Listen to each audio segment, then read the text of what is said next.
یعنی خود اپنے حوالے سے بھی مطمئن رہتے ہیں کچھ نہیں ہوگا، اللہ کی رضا پر راضی رہتے ہیں، اور اپنے پیارے مریدوں کے حوالے سے بھی غمگین نہیں ہوتے۔ وہ جانتے ہیں وہ اللہ کے مقرب ہیں، اور اسی قرب کی برکت سے اللہ انہیں بھی جنت دے گا اور ان کے مریدوں کو بھی جنت دے گا۔ لا خوف علیہم ولا هم يحزنون، نہ خوف ہے نہ کوئی غم ہے۔ اور خوف پیدا کیسے ہو، خوف زدہ ہو کیسے سکتے ہیں وہ؟ آپ نے کوئی خوف دیکھا؟ ان مشائخ کے چہروں پر کس جلال اور جذبے سے یہ بیان کر رہے تھے، ہمیں کوئی ڈر نہیں، ہمیں کوئی۔ غوث اعظم رضی اللہ تعالیٰ عنہ کے بارے میں حضرت ابو الفضل احمد بن صالح رضی اللہ تعالیٰ عنہ بہجت الاسرار میں ارشاد فرماتے ہیں کہ غوث اعظم رضی اللہ تعالیٰ عنہ مدرسہ نظامیہ میں درس دے رہے تھے، بیان کر رہے تھے، اور بیان کے دوران دیکھتے ہیں کہ اچانک چھت سے ایک سانپ گرتا ہے، چھت سے ایک بہت بڑا سانپ گرتا ہے۔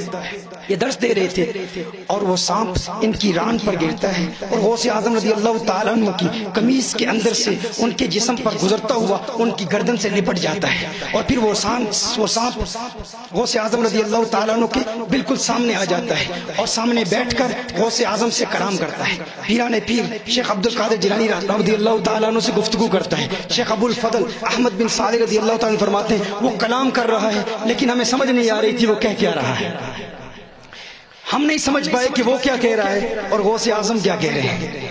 اب اس سے کیا سمجھ میں آتا ہے؟ یہ انہیں سمجھ کیوں نہیں آ رہی تھی؟ بھائی اگر غوث اعظم عربی یا فارسی میں کلام کر رہے ہوتے تو انہیں کم از کم سمجھ آ جاتی کیا کلام ہو رہا تھا۔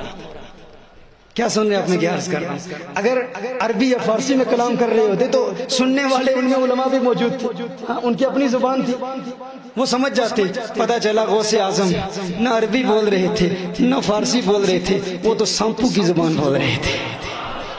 وہ نادان جو کہتا ہے کشمیری میں آقا کو پکارو گے آقا سمجھیں گے نہیں، ارے فرانس والے فرینچ میں پکارتے ہیں، آقا کہاں تمہاری بولی سمجھتے ہیں؟ مدینہ المنورہ میں جائیں اور مصطفیٰ جان رحمت پہ لاکھوں سلام کے ترانے الاپتے ہیں ہم، تو اچانک کچھ لوگ سامنے آ جاتے ہیں، ارے وہ تو نہیں سمجھتے، وہ تو عربی سمجھتے ہیں، کون سی بولی بولتے ہو، کیوں احمد رضا کا ذکر یہاں کرتے ہو؟ اب احمد رضا اس بارگاہ میں مقبول ہے تو وہ اس کی شان ہے نا، وہ اس کی عظمت ہے نا، وہ اس کی بلندی ہے نا۔ پتہ نہیں یہ لوگ کیوں جلتے ہیں، انہیں کیوں تکلیف ہوتی ہے کہ اعلیٰ حضرت کا کلام پڑھا جا رہا ہے اور وہ بھی مدینہ المنورہ کی گلیوں میں پڑھا جا رہا ہے، یہ شان ہے نا امام احمد رضا کی، تو پریشان ہو جاتے ہیں، ارے نہیں، اور پھر بہانے بناتے ہیں، کہتے ہیں اللہم صلی علی محمد پڑھو، صلاۃ و سلام پڑھو، لیکن عربی میں پڑھو۔ تو میں کہتا ہوں تمہارا استدلال کیا ہے؟ تم کہتے ہو حضور نے کسی دنیا میں کسی جگہ جا کر کہیں اردو نہیں سیکھی، کہیں فارسی نہیں سیکھی، کہیں کشمیری زبان نہیں سیکھی، کہیں پنجابی نہیں سیکھی، کہیں ہندی نہیں سیکھی، حضور فرینچ نہیں جانتے، انگلش نہیں جانتے۔ میں کہتا ہوں وہ حضور کا مقام ہے، اگر حضور کا غلام،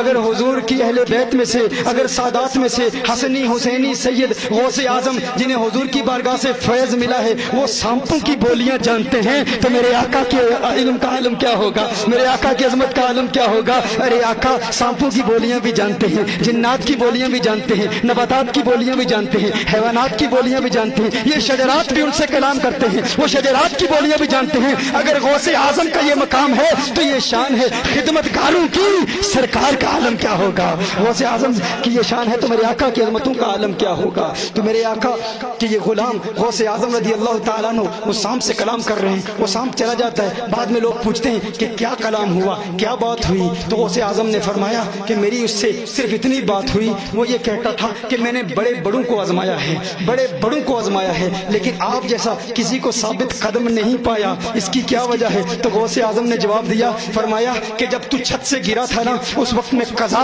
اور قدر کی باتیں کر رہا تھا، اس وقت میں بتا رہا تھا قضائے مبرم کیا ہے، میں بتا رہا تھا قضائے معلق کیا ہے، میں بتا رہا تھا کہ اللہ کی قدرت کے فیصلے اٹل ہوتے ہیں، اس کے حکم کے بغیر کوئی پتا بھی حرکت نہیں کر سکتا۔ فرمایا کہ میں اس وقت خطاب کر رہا تھا کہ ہم اللہ کے بندے ہیں، میں غوث اعظم کے خطاب اور غوث اعظم کے بیان کو اس کا مفہوم اپنی زبان میں پیش کر رہا ہوں۔ غوث اعظم نے فرمایا کہ میں بتا رہا تھا کہ قضا اور قدر کیا ہے، قضا کیا ہے، اللہ کی قدرت کے فیصلے کبھی بدلتے نہیں۔ کہا ہم تو نہ جنات سے ڈرتے ہیں، نہ مخلوقات سے ڈرتے ہیں، نہ کسی مقتدر شخصیت سے ڈرتے ہیں، نہ بادشاہوں سے ڈرتے ہیں۔ ارے تو چھوٹا سا کیڑا ہے، تجھ سے عبد القادر جیلانی کیسے ڈر سکتا ہے؟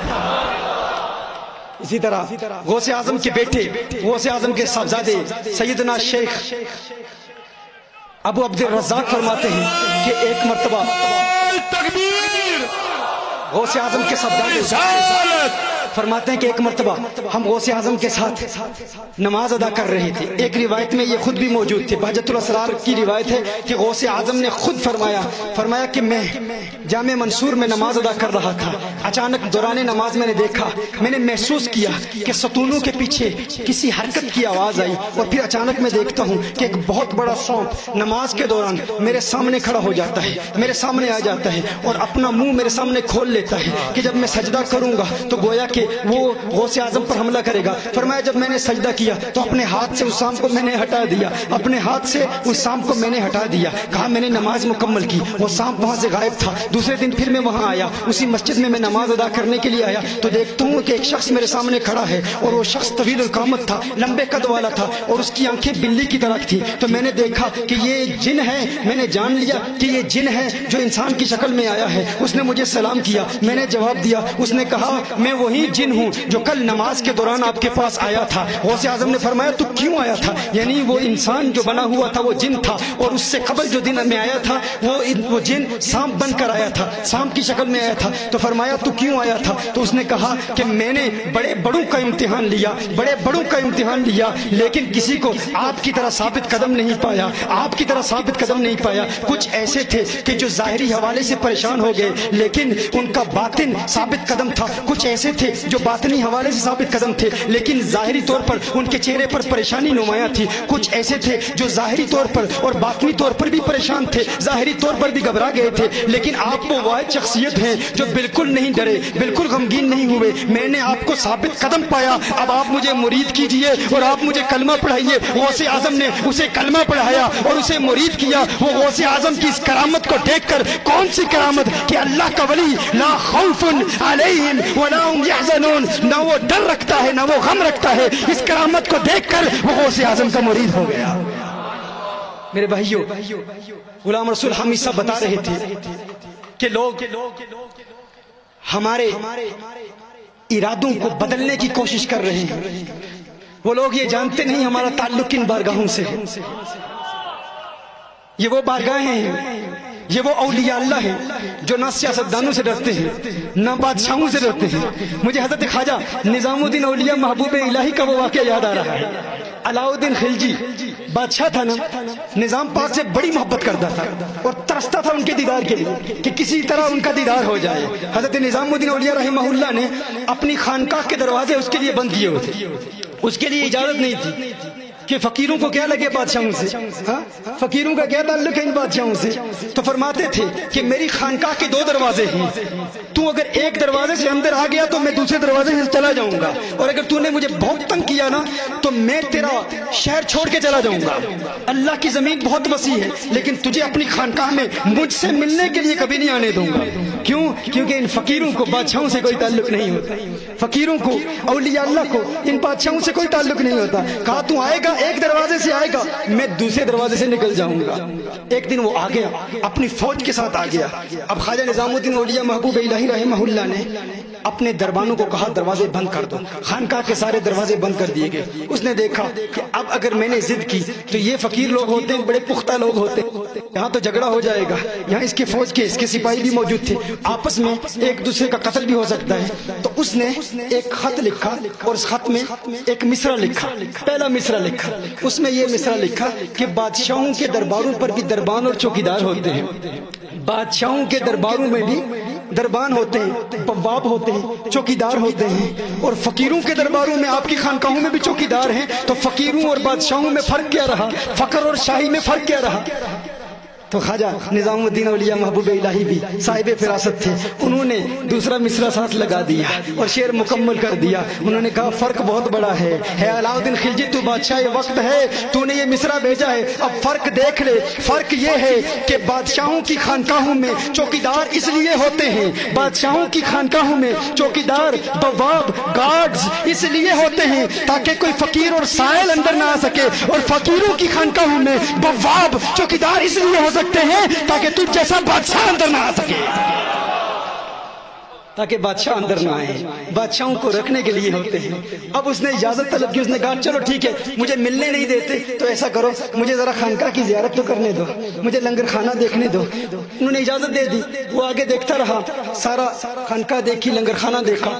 آخر استبل میں چلا گیا جہاں بڑے بڑے گھوڑے تھے بندے ہوئے. اس نے دیکھا کہ گھوڑوں کی جو میخیں ہیں وہ میخیں چاندی کی بنی ہوئی ہیں, چاندی کی میخیں ہیں, اور ان میں جو زنجیر ہے وہ زنجیر سونے کی, سونے کی زنجیر, چاندی کی میخیں دیکھ کر اسے پھر یہ شرارت سوجی.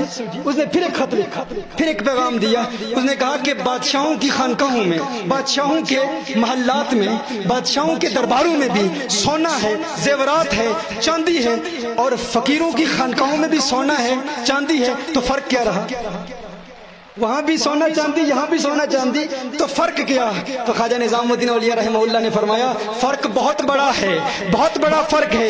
تم بادشاہ سونے اور چاندی کو اپنے خزانوں میں رکھتے ہو, اپنی تجوریوں میں بند کر کے رکھتے ہو, اور باہر تالے لگا رکھ کے رکھتے ہو. تمہارا سونا اور تمہاری چاندی تجوریوں میں ہے, لیکن فقیروں کو دیکھو, فقیر سونے کو گھوڑوں کے قدموں تلے روندا کرتے ہیں. یہ ہمارے قدموں کی بھی لائق نہیں ہے یہ سونا, یہ تو ہمارے گھوڑوں کے قدموں کے نیچے ہوتا ہے.